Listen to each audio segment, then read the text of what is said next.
Economists have been exploring people's behavior for hundreds of years.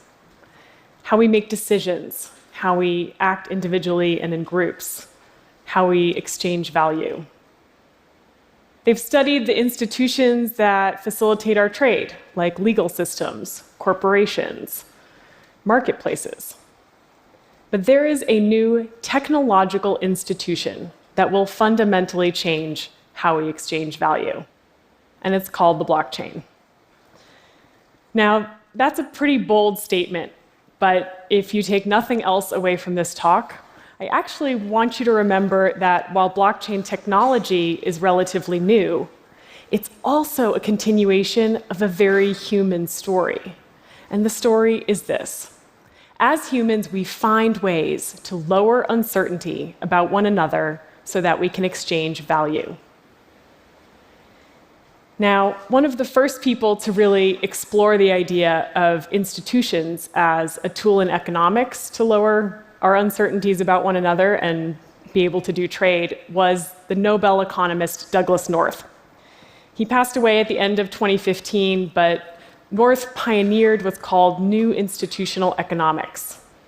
And what he meant by institutions were really just formal rules, like a constitution, and informal constraints, like bribery. These institutions are really the grease that allow our economic wheels to function. And we can see this play out over the course of human history. If we think back to when we were hunter-gatherer economies, we really just traded within our village structure. We had some informal constraints in place, but we enforced all of our trade with violence or social repercussions.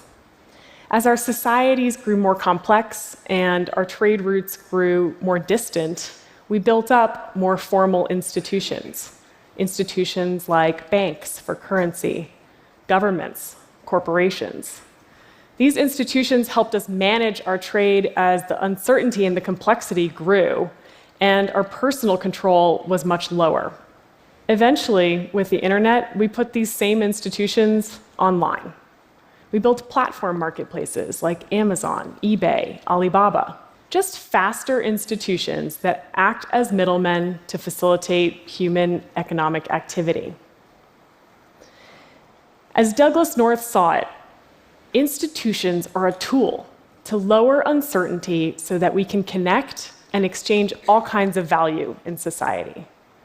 And I believe we are now entering a further and radical evolution of how we interact and trade. Because for the first time, we can lower uncertainty not just with political and economic institutions, like our banks, our corporations, our governments, but we can do it with technology alone. So what is the blockchain? Blockchain technology is a decentralized database that stores a registry of assets and transactions across a peer-to-peer network. It's basically a public registry of who owns what and who transacts what.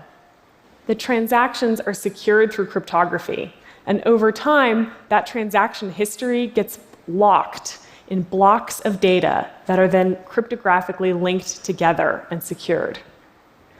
This creates an immutable, unforgeable record of all of the transactions across this network. This record is replicated on every computer that uses the network. It's not an app. It's not a company. I think it's closest in description to something like Wikipedia. We can see everything on Wikipedia. It's a composite view that's constantly changing and being updated. We can also track those changes over time on Wikipedia, and we can create our own wikis, because at their core, they're just a data infrastructure. On Wikipedia, it's an open platform that stores words and images and the changes to that data over time. On the blockchain, you can think of it as an open infrastructure that stores many kinds of assets. It stores the history of custodianship, ownership, and location for assets like the digital currency Bitcoin, other digital assets like a title of ownership of IP. It could be a certificate, a contract, real-world objects, even personal identifiable information.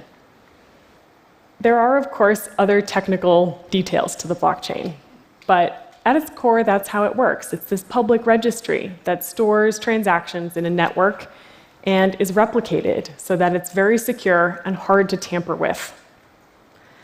Which brings me to my point of how blockchains lower uncertainty and how they therefore promise to transform our economic systems in radical ways.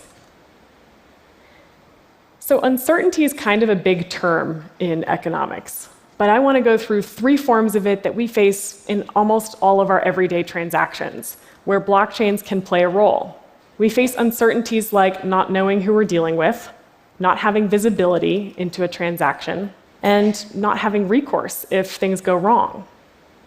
So let's take the first example, not knowing who we're dealing with. Say I want to buy a used smartphone on eBay. The first thing I'm going to do is look up who I'm buying from. Are they a power user? Do they have great reviews and ratings? Or do they have no profile at all? Reviews, ratings, check marks, these are the attestations about our identities that we cobble together today and use to lower uncertainty about who we're dealing with. But the problem is they're very fragmented. Think about how many profiles you have. Blockchains allow for us to create an open global platform on which to store any attestation about any individual from any source. This allows us to create a user-controlled, portable identity. More than a profile, it means you can selectively reveal the different attributes about you that help facilitate trade or interaction. For instance, that a government issued you an ID, or that you're over 21, by revealing the cryptographic proof that these details exist and are signed off on. Having this kind of portable identity around the physical world and the digital world means we can do all kinds of human trade in a totally new way. So I've talked about how blockchains could lower uncertainty in who we're dealing with. The second uncertainty that we often face is just not having transparency into our interactions. Say you're going to send me that smartphone by mail. I want some degree of transparency. I want to know the product I bought is the same one that arrives in the mail and that there's some record for how it got to me. This is true not just for electronics like smartphones, but for many kinds of goods and data, things like medicine, luxury goods, any kind of data or product that we don't want tampered with.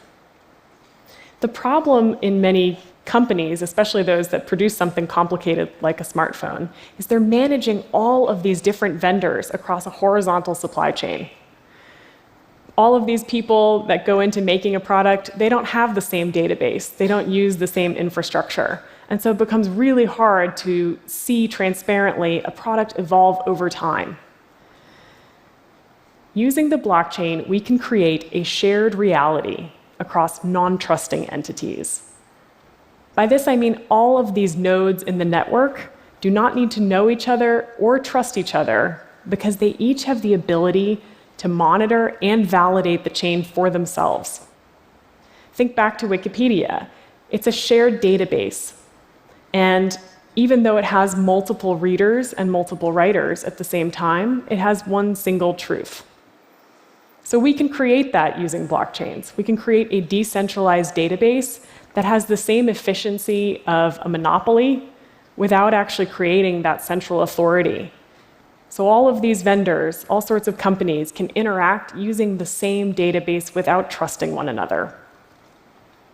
It means for consumers, we can have a lot more transparency. As a real-world object travels along, we can see its digital certificate or token move on the blockchain, adding value as it goes. This is a whole new world in terms of our visibility. So I've talked about how blockchains can lower our uncertainties about identity and how they change what we mean about transparency in long distances and complex trades, like in a supply chain. The last uncertainty that we often face is one of the most open-ended, and it's reneging. What if you don't send me the smartphone? Can I get my money back? Blockchains allow us to write code, binding contracts between individuals, and then guarantee that those contracts will bear out without a third-party enforcer. So if we look at the smartphone example, you could think about escrow. You are financing that phone, but you don't need to release the funds until you can verify that all the conditions have been met. You got the phone. I think this is one of the most exciting ways that blockchains lower our uncertainties, because it means to some degree we can collapse institutions and their enforcement. It means a lot of human economic activity can get collateralized and automated, and push a lot of human intervention to the edges, the places where information moves from the real world to the blockchain. I think what would probably floor Douglas North about this use of technology is the fact that the very thing that makes it work, the very thing that keeps the blockchain secure and verified, is our mutual distrust. So rather than all of our uncertainties slowing us down and requiring institutions like banks, our governments, our corporations, we can actually harness all of that collective uncertainty and use it to collaborate and exchange more and faster and more open. Now, I don't want you to get the impression that the blockchain is the solution to everything. Even though the media has said that it's going to end world poverty, it's also going to solve the counterfeit drug problem and potentially save the rainforest. The truth is, this technology is in its infancy, and we're going to need to see a lot of experiments take place and probably fail before we truly understand all of the use cases for our economy. But there are tons of people working on this, from financial institutions to technology companies, startups, and universities. And one of the reasons is that it's not just an economic evolution. It's also an innovation in computer science. Blockchains give us the technological capability of creating a record of human exchange of currency, of all kinds of digital and physical assets, even of our own personal attributes, in a totally new way. So in some ways, they become a technological institution that has a lot of the benefits of the traditional institutions we're used to using in society. But it does this in a decentralized way. It does this by converting a lot of our uncertainties into certainties. So I think we need to start preparing ourselves, because we're about to face a world where distributed autonomous institutions have quite a significant role. Thank you.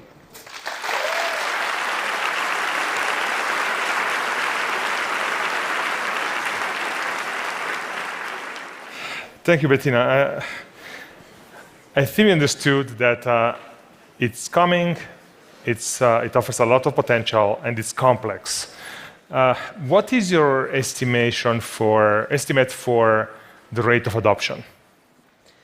I think that's a really good question. My lab is pretty much focused on going the enterprise and government route first, because in reality, blockchain is a complex technology. How many of you actually understand how the internet works? But you use it every day.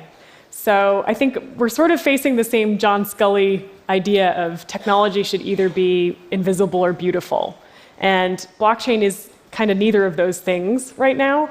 So it's better suited for either really early adopters who kind of get it and can tinker around, or for finding those best use cases like identity or asset tracking or smart contracts that can be used at that level of an enterprise or government.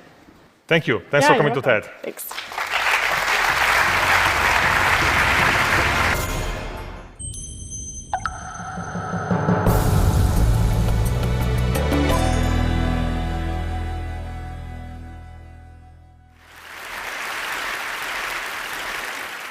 Economists have been exploring people's behavior for hundreds of years. How we make decisions, how we act individually and in groups, how we exchange value. They've studied the institutions that facilitate our trade, like legal systems, corporations, marketplaces. But there is a new technological institution that will fundamentally change how we exchange value, and it's called the blockchain. Now, that's a pretty bold statement, but if you take nothing else away from this talk, I actually want you to remember that while blockchain technology is relatively new, it's also a continuation of a very human story. And the story is this: as humans, we find ways to lower uncertainty about one another so that we can exchange value. Now, one of the first people to really explore the idea of institutions as a tool in economics to lower our uncertainties about one another and be able to do trade was the Nobel economist Douglas North.